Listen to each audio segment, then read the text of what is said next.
Yes, the Electoral Commission revealed the hack today and apologised to anyone who may have had their data accessed.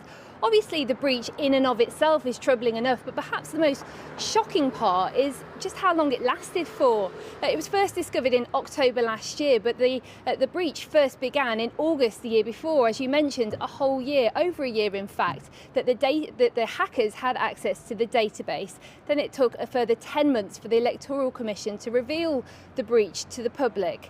At the time of the hack, the information that they held was the names and addresses of all of those who registered to vote between the years of 2014 and 2022, including those not on the public register.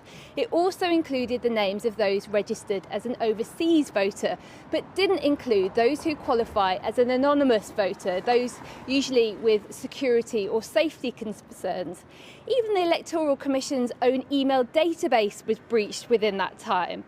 The Commission said they're not able to know conclusively exactly what, or perhaps more importantly, whose information was accessed, but added, while the data contained in the electoral registers is limited and much already in the public domain, we understand the concern that may have been caused by the registers potentially being accessed. Clearly, this was a sophisticated hack. On the topic of who might be behind it, the Commission say they don't yet know, but the National Cyber Security Centre, which is part of GCHQ, is investigating. They wouldn't elaborate any further when we asked them whether they're concentrating on individuals or states, nor would they say whether they're concerned about future elections. Anya Popp, thank you very much indeed. Well, earlier I spoke to the chair of the Electoral Commission, John Pullinger, and I began by asking him how they discovered this hack. Well, we discovered it, first of all, by some suspicious activity on logins that we thought needed looking at. And as soon as we looked at it, we started to discover that someone had gained access to part of our systems.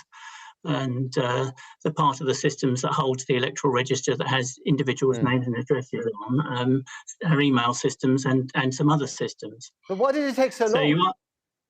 So why did it take so long? So having discovered it, I mean, we contacted the National Cyber Security Centre and the Information Commissioner's Office because it certainly looked like it was a hostile attack, and it was a very sophisticated attack that kind of infiltrated our systems and hidden itself from view. So having identified it, the first thing we needed to do was remove it. The second thing we needed to do was then to make sure we closed the door to it so it couldn't get back in, and nor could anyone else. But the third thing was to upgrade our systems, which was quite a significant task. And you sat on the information for 8 months before you released it to the public today. Why did you sit on it for so long?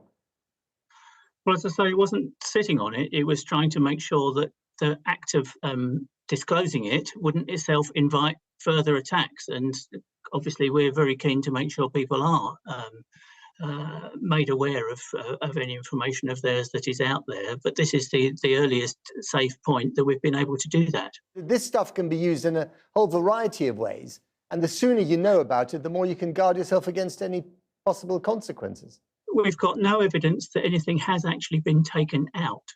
And nobody has claimed responsibility. So we don't know that this information is out there, but because there's a risk that it might be, we wanted to disclose it in the way we have today. And we're talking about millions of people, aren't we?